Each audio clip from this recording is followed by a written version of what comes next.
Muito bom. E eu fiquei sabendo que você tem varizes, já me contaram aqui nos bastidores, e inclusive que já foi tratada. É isso mesmo? Me conte mais sobre essa experiência. Gente, olha, eu vou te falar, que desde pequenininha, uma questão genética minha, eu sempre tive uns vasinhos que me incomodavam.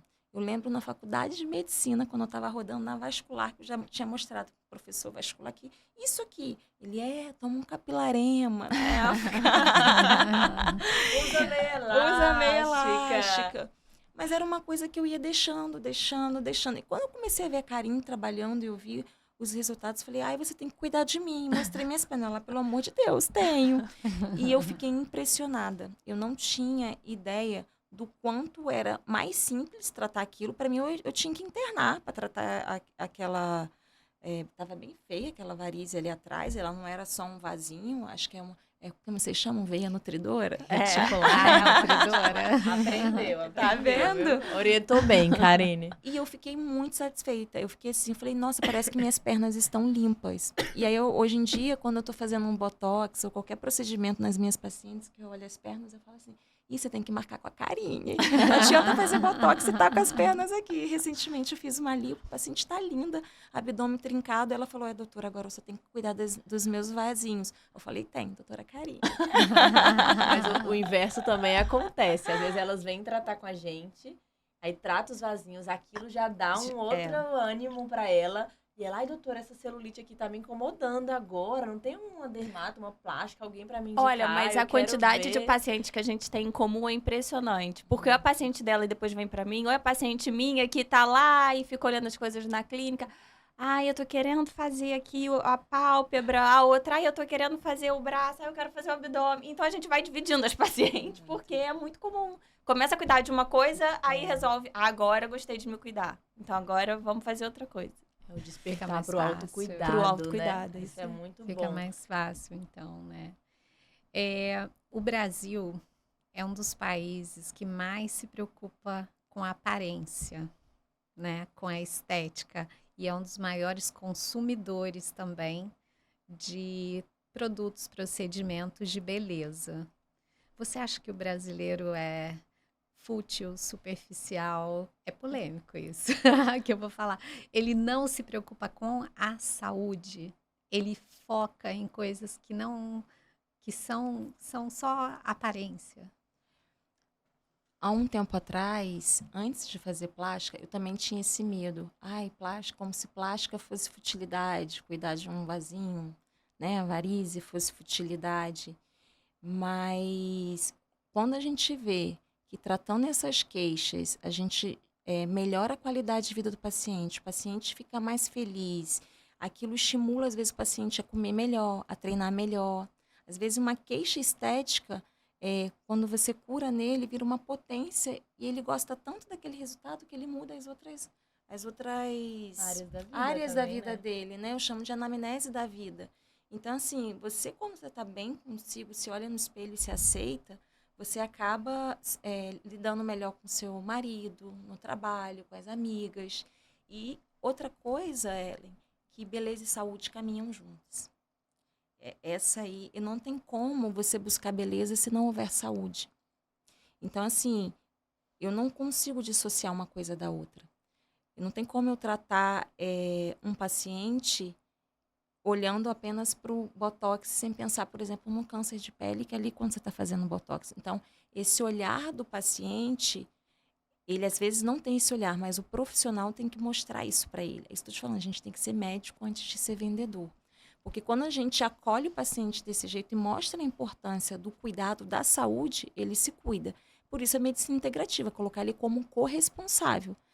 Porque muitos pacientes, eles querem ser emagrecidos, eles não querem emagrecer, como a gente falou, né?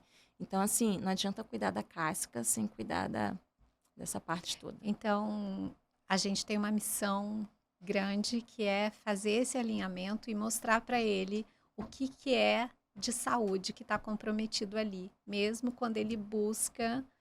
Existem cirurgiões plásticos. Ai, meu Deus, outra coisa polêmica. Se hoje está atacado. Que fazem cirurgia num paciente obeso, expondo o paciente a fazer uma trombose, a fazer uma complicação de pós-operatório, porque na realidade ele deveria emagrecer um pouco para poder fazer aquele procedimento. Então, assim, eu não vou te perguntar nada para não te colocar em uma situação ruim, mas eu, como cirurgiã vascular, eu posso falar isso, né? Eu acho que essa sua visão é fantástica. A gente tem que cuidar do que realmente ele precisa, preparar ele para aquilo, alinhar o que ele quer e por que ele quer aquilo, né? Eu acho que a abordagem integrativa, eu fiquei conhecendo hoje, achei fantástico, porque realmente vai tirar isso, não é só uma estética, você está cuidando da saúde até mental daquela pessoa. E funciona. Eu tenho pacientes que às vezes eles emagrecem 10, 12 quilos antes da cirurgia. E não é com medida de restritiva alimentar, é educação. Educar a alimentação, também, né? Cuidar da cabeça desse paciente, mostrar o quanto que é importante ele se movimentar, o quanto que é importante praticar atividade física, o quanto que é importante a musculação para você ter menos perda óssea. Então, quando a gente usa essa linguagem com o paciente, e eu estou conseguindo fazer esse trabalho, é muito mais trabalhoso. Eu vou te falar com sinceridade. É muito mais fácil você chegar, operou o paciente, eu operei, fiz minha parte.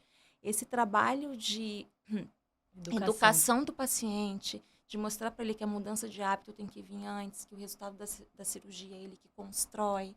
Se ele não estiver preparado para aquilo... Eu sou uma pessoa que não, você não está pronta, não vou te operar agora. Vou te operar daqui a tantos meses. E a equipe toda junto ali. No início, eu já tive paciente que falou, poxa, eu crente que eu ia operar essa semana, agora eu fiquei triste. E aí, antes de ir embora, ela fala assim, eu falei assim, não, mas eu quero você melhor para operar. Eu não vou te jogar esse risco. Você ainda está com uma gordura visceral alta. Gordura visceral alta aumenta seu risco cardiovascular. E eu tenho esse papo aberto, essa relação médico-paciente forte. Ela ainda saiu falando assim, poxa, doutora, por mais que eu fiquei frustrada de não fazer minha cirurgia agora, mas eu saí mais confiante. Eu sei que eu escolhi o profissional certo. Então, você ter esse cuidado faz diferença. O paciente percebe. É a mesma situação que a gente tem dentro do tratamento de varizes, quando a gente faz esse alinhamento. Olha, tem coisas internas que precisam ser tratadas antes de eu melhorar a aparência da sua perna. Porque a gente precisa priorizar a sua saúde, você precisa começar uma atividade física, a gente tem que usar também a atividade física, às vezes a alimentação, para diminuir um edema que o paciente tem, e cuidar da pele que está ressecada e que vai causar mancha naquela pele. A gente tem que ter essa abordagem para poder melhorar a parte estética lá na frente, numa outra etapa para ele. A gente também tem que ter essa visão dentro da vascular e a gente está tendo, né? Isso também já modificou. É isso que eu ia falar. Eu acredito que vocês estão fazendo cirurgia vascular integrativa e nem estão sabendo disso. Pois é. Se tiver uma nutri na equipe, então aí que vocês estão mesmo, porque já estão começando de lá. Ai, muito interessante, né?